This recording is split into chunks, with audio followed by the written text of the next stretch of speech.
Well, hello there, family. I didn't see you there. And welcome back to another edition of Midweek Moment with the Crenshaws. I am your host, Sanchez Crenshaw, and as always, I am joined by the absolute best part of my day. I want you to say it like you normally say it. The absolute best part of my day. Yes. The apple of my eye. Because I am. The wind beneath my wings. Fly, baby, fly. The rib that completes me. You're completed. The Garcia to my Derek. The devil is a lie. What do you mean the devil is a lie? The Garcia to my Derek. You're the Garcia to my Derek. Garcia. You're my Penelope. Penelope Cruz. Did I say Penelope Cruz? I said Garcia. Penelope Garcia? Penelope Garcia. No, I don't get it. You're my baby girl. And so you're going to keep saying stuff until I No. get it. No. Hodge. Huh? Hodge. No. Hodge. Chips. No, for real. Wait, hold on. Hodge. I didn't say punch, man. Hodge. Hodge. No. The behavioral unit. No. SVU. Close. CSI. A little further away, but MPK. what? Criminal Minds, man. Oh, you already know I was going to get that. Criminal Minds. You playing games. How No Criminal Minds. No Criminal Minds. First of all, what characters are those? Okay, so you got Derek, Shamar Moore. Okay. See, say names. Say their real name. That would defeat all the purpose. Okay, Shamar Moore. You got Shamar Moore's Derek, Mm-hmm. Derek Morgan, and then you got Penelope Cruz, which is Kristen. Let it go. Okay, I'll let it go. I'm gonna let it go. I was told to let it go. Let it go. Because I had a feeling you wasn't gonna get it anyway. TKO. But I be trying to bring you into like No, not with that. this new millennial. Do what? The new millennial. But you don't like being brought into the new millennial. I don't have to be brought in. I'm gonna just say stuff like Lawrence Welk to you. I'm gonna just say tiny little bubbles. Yes. And some Lawrence Welk. Yes. And maybe you'll know what I'm talking about. Hee-haw. Great memories of my grandparents. Yes. Small question though. Yeah. Are you gonna tell the family your name? Yes, I am. First of all, the confusion. I need to backtrack. What was it again? Criminal Minds. Criminal Minds. Criminal Minds, people. Did anybody get that? Please raise your hand. Don't raise your hand. Anyway. I'm saying, though, they got it. Listen. Well, okay, just forget it. What's going on, family? What is going on, guys? I am Angela Crenshaw, guys. That's my wife, family. Is going Family, that is my wife. Hi. What's going on, babe?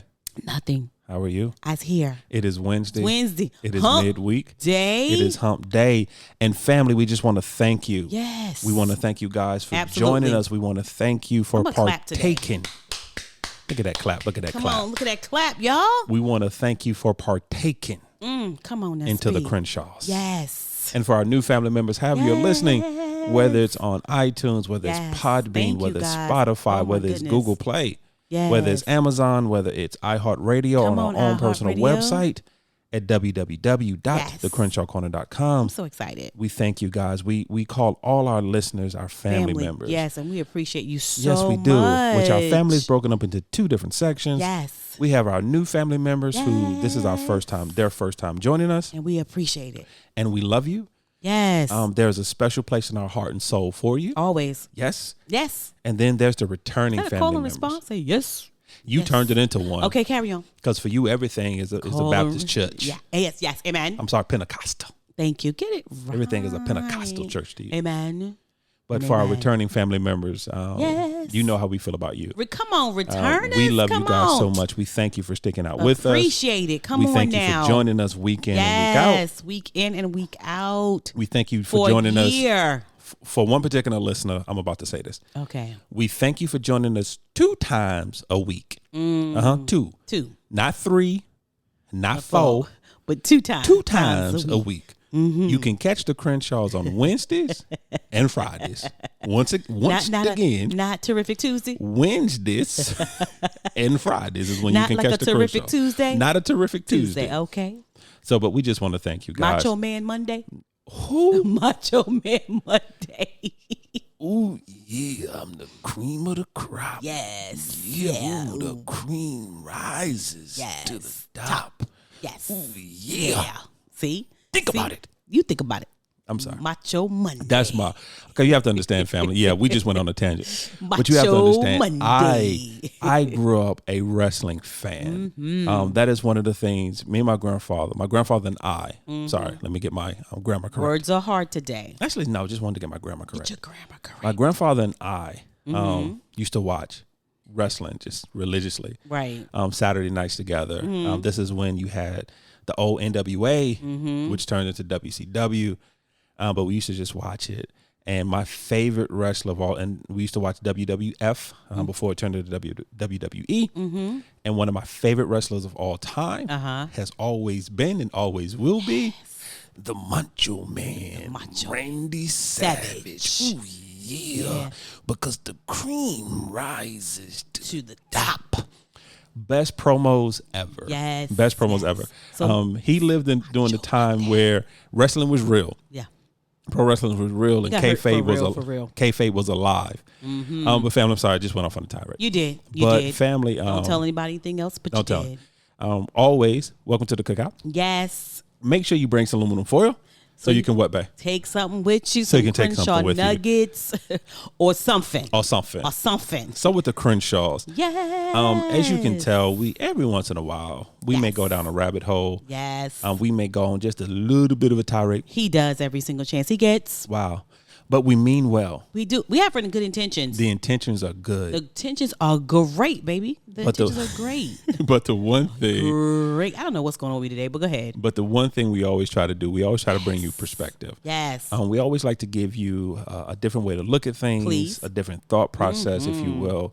So we always say, make sure you bring the aluminum foil so you can take something with you. Yes. Now, almost done. So, family, we consider ourselves an interactive podcast. So, what that means is that we can be found on the socials. We're on Instagram. We're on Twitter. We tweet. We tweet. Is that what you say? Do you say tweet? We tweet. Do we say tweet? We tweet. We're Twitters out here. We're Twitters. We're Twittering. We're Twittering. Let's go with that. I'm just killing people right now. I'm killing them. We're on the socials. Right now. We're on the socials, family. Instagram, Twitter, Facebook, all in the Crenshaw Corner. And of course, you can email us at any time at thecrenshawcorner@gmail.com. You can. Once again, thecrenshawcorner@gmail.com. Now, family, if you tuned in to our first episode of the month of April, we open it up by saying that the theme for this month is going to be passion. Passion. And what we're going to do is we're going to explore. Just out here living your best life. Ain't going back and forth with you people and living my best life. Okay, I'm sorry. Go ahead. So, family, what we're going to do throughout the month of April is that we're going to unpack the theme of passion.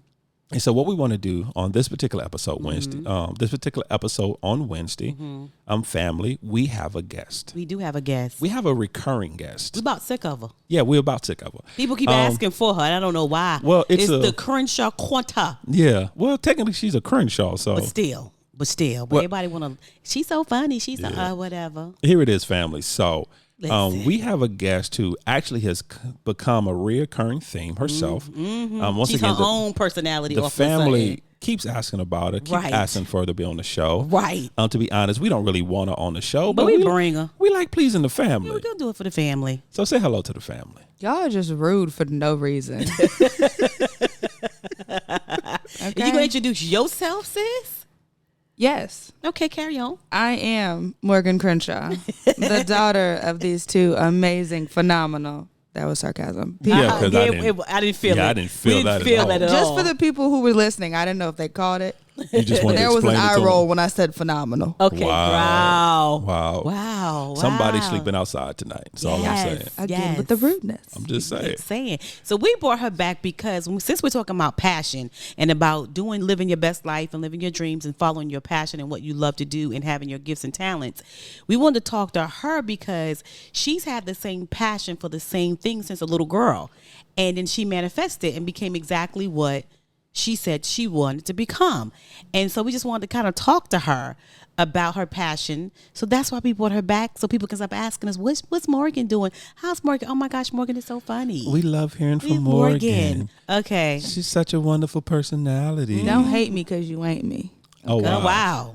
Oh wow. You heard, baby. You do know I control the microphone. Mute that mic. Mute your microphone. That's off, all I gotta say. And this will be a 2-person show once again. And Don't you'll hate me 'cause be me. sign languaging in just 5 more minutes. Well, I'm sorry. So Miss Crenshaw, Miss don't Okay, hate we're me. professional. We're professional. She's a professional guest. So Miss Let's Crenshaw, change our thought process. if you would tell the family just a little bit about yourself when it comes to your passion, and because like Angela said, one thing that's been constant throughout your entire life. Yeah. You know, you've always said this thing is what you were going to do. Yeah. Even as a little child, you know, you always said, I want to do this thing. So just kind of unpack that for the family. Tell the family what that thing was, or what that thing is, rather.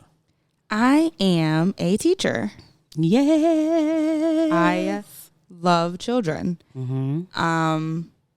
And that's really that's all it boils down to, is that I thoroughly love children. I love pouring into them. I love watching them grow.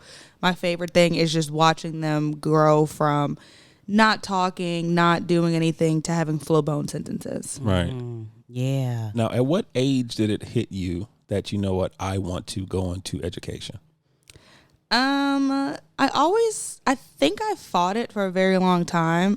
For people who do not know, I am the oldest grandchild on my mom's side of the family. So that means I was always the caretaker of my younger cousins. Right. I was always, Morgan, watch this. Morgan, watch him. Morgan, watch her. Morgan, can you babysit? So for the longest of times, I did not want to do anything with children. But I started volunteering at 11, 12 at the YMCA with 5-year-olds. And it kind of just stemmed from there. Again, I fought it in high school. I was like, I'm going to be an editor, but then turned into editor of children's books. So I just could not get away from children. By the time it was time to, apply for college, I was like, I'm going to be a teacher, and I left it at that. You just did it.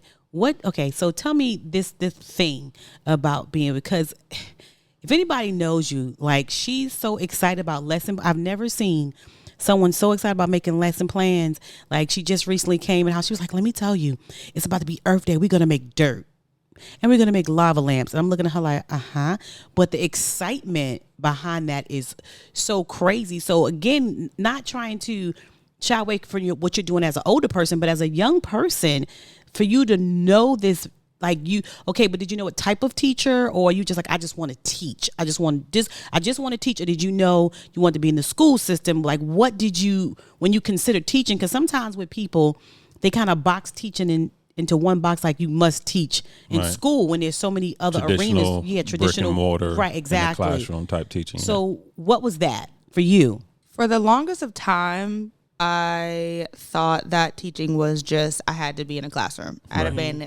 had to be in 4 brick walls with 32 students in front of me, teaching 5 subjects a day for 90-minute lessons. Right. And that's what I went to school for. I have a bachelor's degree, a master's of science in elementary education. Right. Oh, you smart out here. You got a bachelor's and a master's. Okay. Yes. Well, I didn't even bring up the master's yet, but might as well. And in May, I shall have a master's Humble of science. much? Humble much? No, not at all. I'll have a master's of education with a track of teacher leadership. Nice. So for the longest of times, it was, okay, I have to be in a school system. Well, I got into the school system. How'd that work? I didn't like the school system. Okay, but why didn't you like the school system? Because Ms. I have Crenshaw? always been told, and I know I do want 3 things. I say 3, but I don't really know. One thing, I do not like authority. I don't like being told what to do. Right. That sounds familiar. Yeah, Second, we know that. you're not going to tell me what I can and cannot do when it comes to my children. Okay. Because God forbid I have a child who goes through child abuse, because it happens. I have to go through 17 different steps before they get help. No, sir. What you're not going to do is, I don't want to go through bureaucracy and red tape to help the child that is in need in front of me. Right.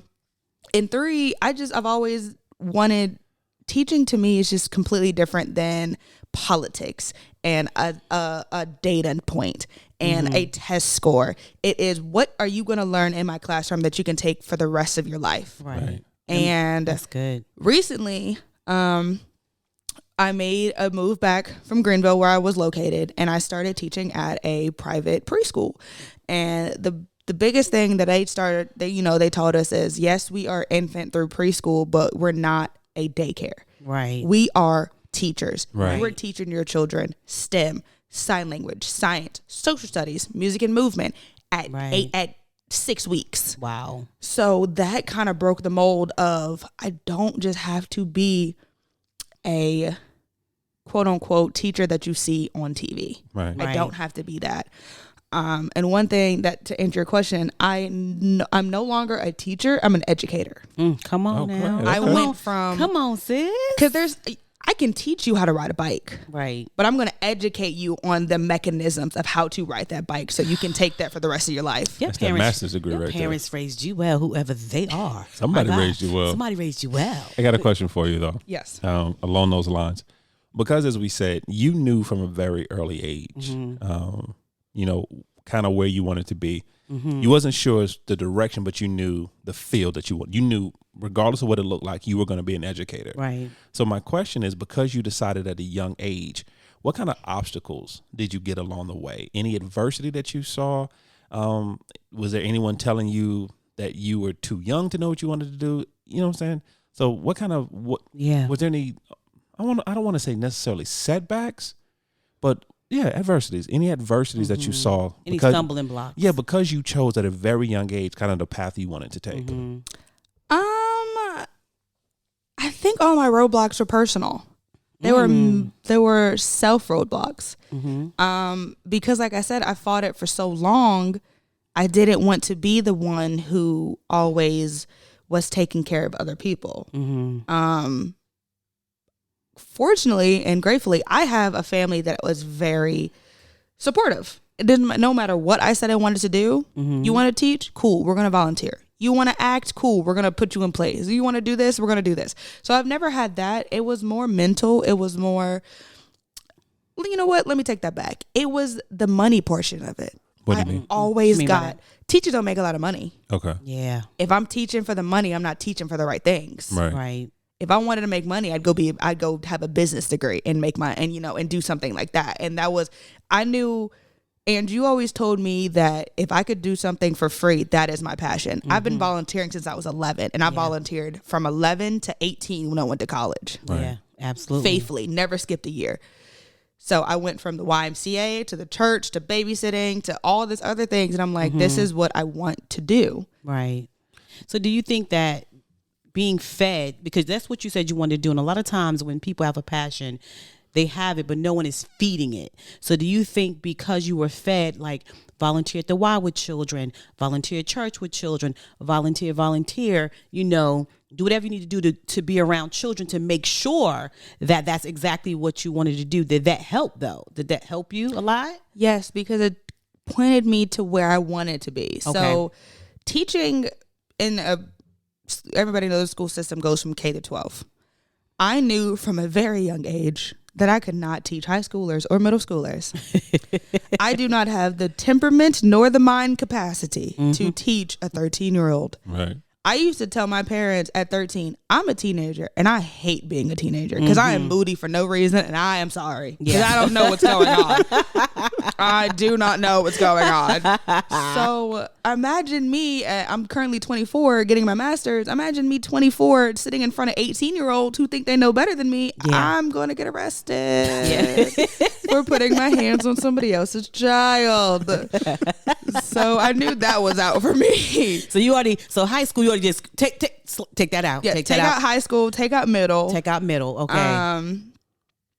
So yeah, I knew I wanted to do youngers, and but you did work with middle school at one time, didn't you? Yes, and that solidified that I did not like them. What was the okay? That solidified. Okay, so okay? So I just want to backtrack because you're saying I know I did not after these experiences I did not want to be, and then you gave some examples. I did not want to be in a school system. When you were teaching middle school, how was that for you? So the middle school that I taught was not a typical middle school. It was a summer program called Breakthrough Collaborative. I taught it in Minnesota 2 years ago, and it was for underprivileged children who just needed some enrichment throughout the summer. And it was a program that you had to apply for, and once you got in through 6th grade, you stayed all the way up into 8th grade. Like that was you were in. Okay. So I had the little sixth graders. Yep. Yep. Yep. You had the sixth that graders. was I had the it? sixth graders. That was it? No, it was two things for me. It was a culture shock because I had just finished undergrad. So that means I had just spent 4 years dealing with fifth graders. That was the highest I ever went. Right. So culture shock, boom. Now I have 11, 12-year-olds. Okay. Right. Second of all, if no one knows anything about the Midwest, their culture up there is East African.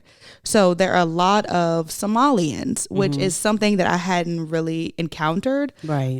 So that was another culture thing that I was not prepared for. So I will say one thing about the teaching profession is you have no idea who you're going to encounter, but you can learn so much from them. Right. So it was, it was just culture shock after culture shock. And I don't know, it was just teaching. And then a lot of middle schoolers have that aloofness where I don't want to do what you're telling me, so I'm not going to do it. But if I tell you to do something, I want you to do it right then and there. But they didn't do it, so now I'm looking at them, staring at them. But I can't because they're not my kids.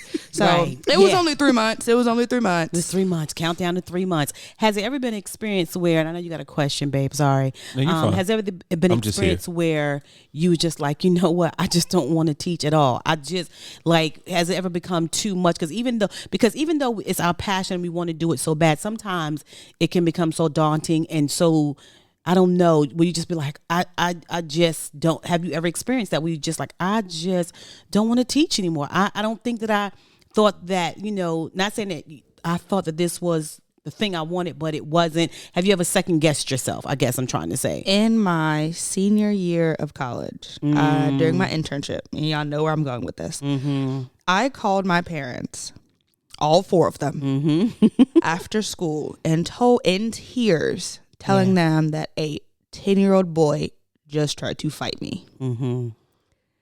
That tore me to pieces because here I am trying to respect you as a human being, not a child, not a 10th grader, not a 5th grader. I'm trying to respect you as a human, tell you some things that you need to know about yourself. You take off your book bag and score up at me like you want to go because we can go. Sir, you reached my chin. Let's go ahead and start there. You reached my chin. But it was just the fact that he felt like he had the right to square up at me. Yeah. And I'm just like, I could not wrap my head around that. And I think that's right then and there. I was like, I do not want to do this anymore. Yeah. So how did you unpack that? How did you work through that? Because as someone who doesn't live that life, all you want to do is educate. You have a great heart. You have an open heart. You just want to, you're a giver. You just want to help them help themselves, better themselves. Right. And to have that interaction where it almost became physically violent, where you were almost assaulted by, like you said, a 5th grader, right, a 10-year-old. It's almost your height. A child. So how do you process that? How do you process that? How do you work through that?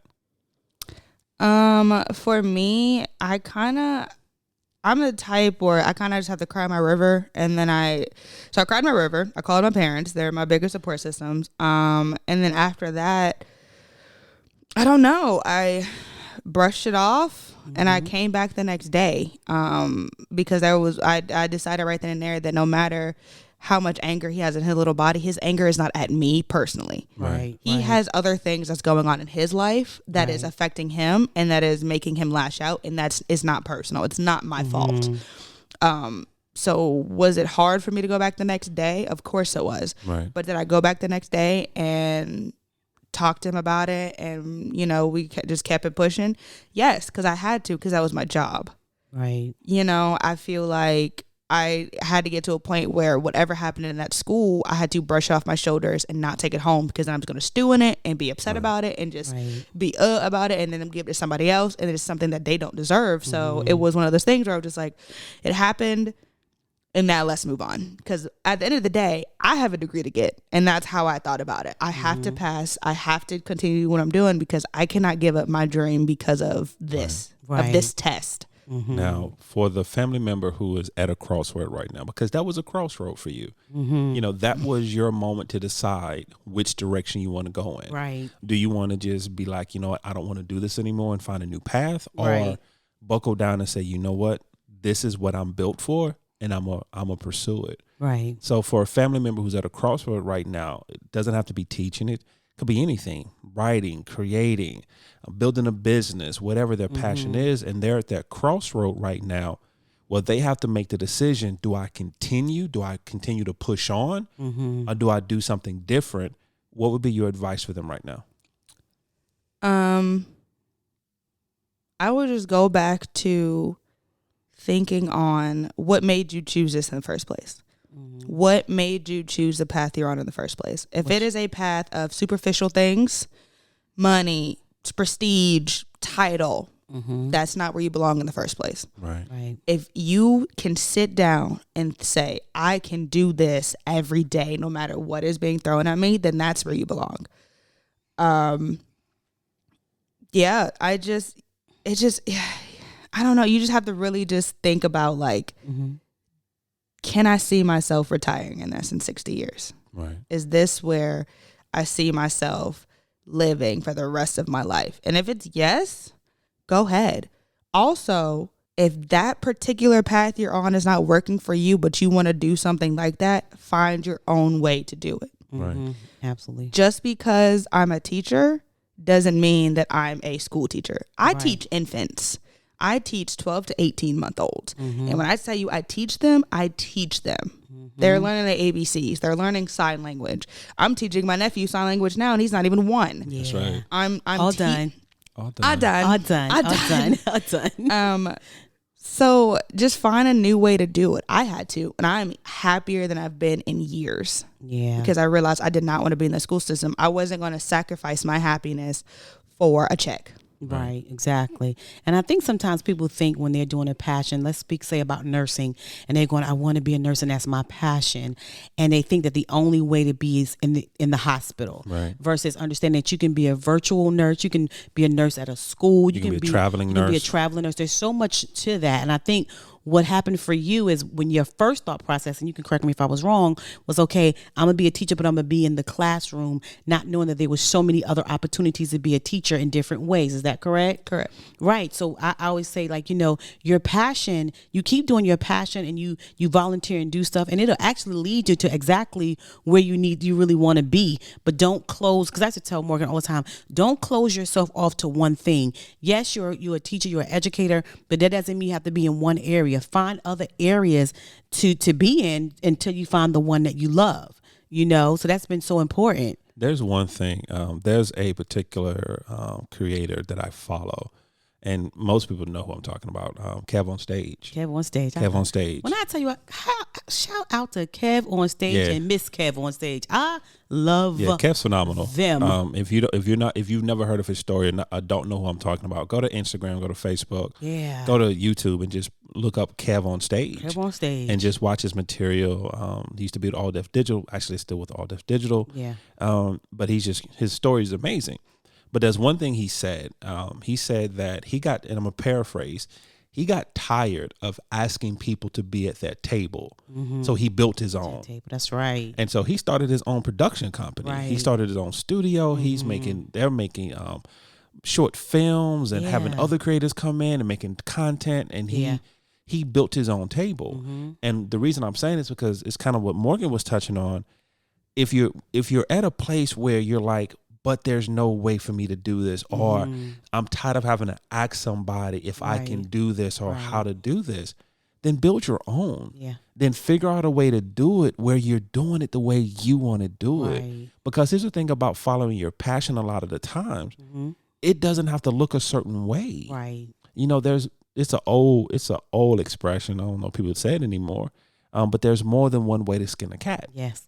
That's an old country. That's an old country expression. Mom used to say all the time, there's one way to skin a cat. But there's more than one way to do things. Absolutely. Like Andrew's talking about.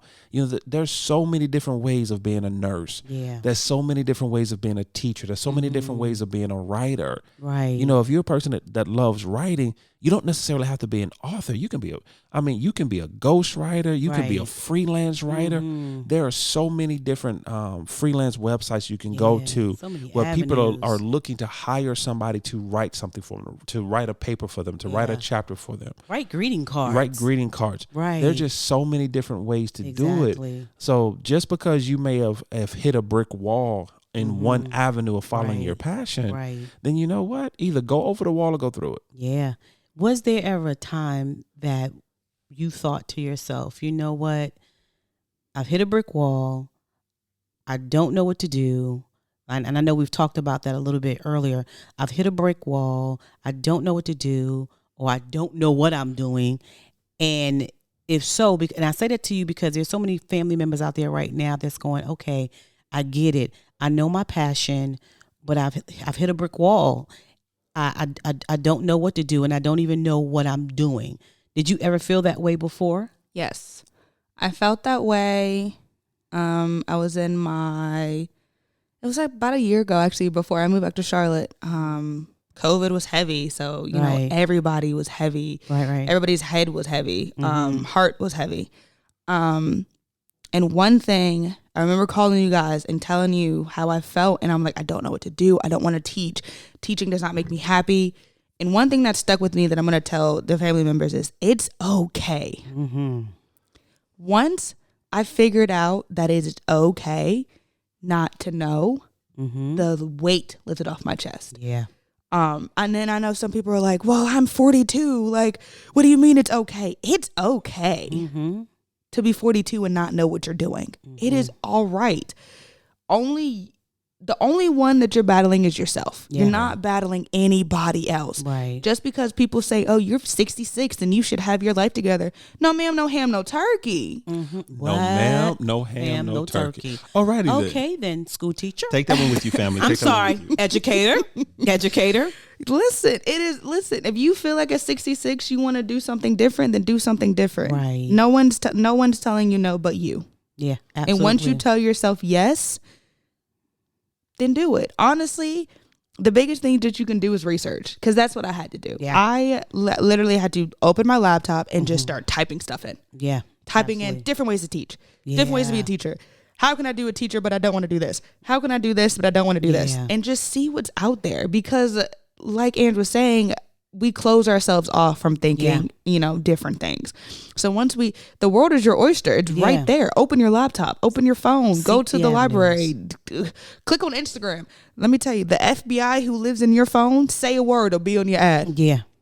Teacher, right now, tomorrow. Now, right now, shop now it'll be right there. Teacher cups, teacher book bags, teacher notes. Right. So it is okay. Just research, make pros and cons, think about it. Find you a good support system. Yeah.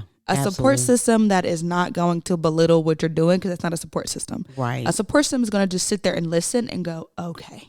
Because that's all you need to do is vent about it. Exactly. Ange does this thing now, once I got older. Do you want my advice, or are you just ranting? I need to know. I just need to know, so I know where I stand. Before we started Crenshaw Corner years ago, it was, do you need mom or do you need AD? Yeah. Like, who is AD? AD is her alter ego, her mentor alter ego. We call her AD Crenshaw. Sometimes I need AD. Yeah. Sometimes I need mom. Sometimes I need a mixture of both. Find you a mixture of both. Yeah. But I'm different. I'm a little rough around the edges. So they know. And I know I'm going to pronounce this incorrectly, but Wang Deshawn. Who do what? Who did something? Wang Deshawn. Okay. Who's No, I'm not cursing.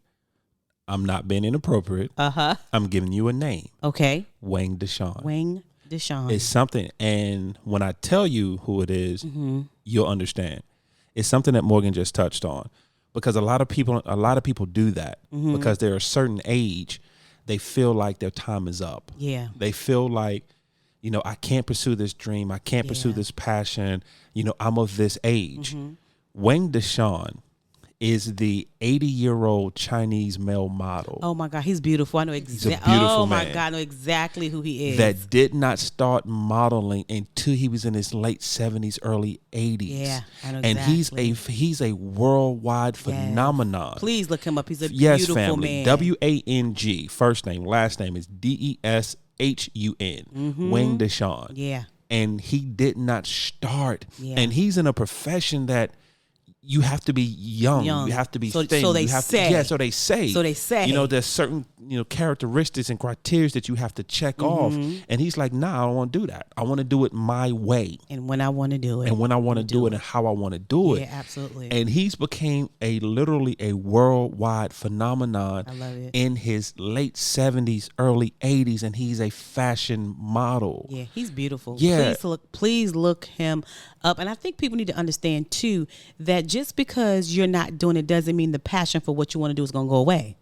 First of all, for some reason it burns even stronger when you don't do it. So you might as well just go ahead and do it, because the less you do it, the more aggravated, and I can't even explain it to you. It's almost like toxic, like poison to your body. Yeah. So it doesn't matter, but you have to understand, like Morgan said, if you have this passion, look at different avenues, because you have this passion, but it may not be in the direction that you think you're going. And she thought she was going to be in a school teaching. She's in a school, but not the kind of school that she thought she was going to be in. And she wasn't teaching. She taught the way she wanted to teach. She wanted freedom, but she had to go different avenues and teach different ways to even know that she wanted the freedom to teach. Am I correct? Yes. What were you about to say, Turtle? Just to touch on what both of y'all were saying, when you have a passion and you are trying to live in that passion, make sure you do it the way you want to do it, or you will burn out. That is why teacher burnout is so turned around. A few things. A lot of people go into teaching think they're going to get an MRS degree. If you don't want an MRS degree, it's a Mrs. degree. You're going to be a teacher, you're going to marry a baseball player, you're going to get money that way. That is not teaching. You have to have the heart and the strength for teaching, because you are overworked, underpaid, and underappreciated. Come on now. There's 3 things that teachers will always be, which I don't understand, because if there's no teacher, there's no doctors, because they can't read. Right. Wow. Sorry, I've been sitting on that for a very long time, and it bothers me. Speak your truth, babe. But you don't want to burn out in your passion, because you don't want to make the mistake of losing what your passion. Right. I don't want people to go around thinking like, okay, well, I want to do this, I'm going to do this. Well, if you're not doing it the correct way, you're going to burn out, you're going to lose it. So make sure you're living in your truth and what you truly want to do. Right. That's right. Right. There's one thing, and I didn't originate this thought, so I'm not going to take credit for it. But there's a saying that when you go to a cemetery and you look at a tombstone, there's 2 dates you see. You see the date a person was born and the date a person died. Right. But in between that, you see a dash. We pay more attention to the date of birth and the date of death, but what we should be paying attention to is that dash. Their life lived. What did you do with that life given? In between the date you were born and the date that you died, Right. what did you do with what you were given in between? Yeah. Because we spend so much time worrying about that end number, right, that we miss that dash. Yeah. And that's what it has to be about when you're, like Morgan was talking about, with your passion and going for it. It's that dash. What are you doing with the dash? Yeah. And if you're in a position where you're not doing something that's fulfilling you, then what can you do to change that? Yeah.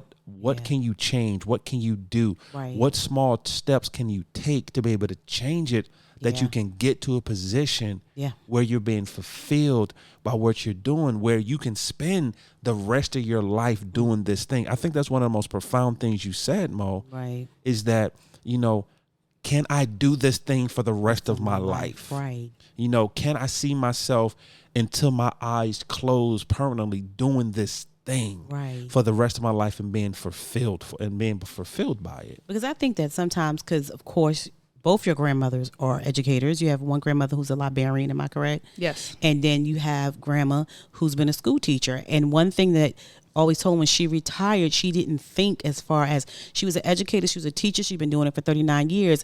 And I always explained to her the problem that just wears on her soul is because when she retired, she just stopped doing her passion. She didn't have to. She could have tutored.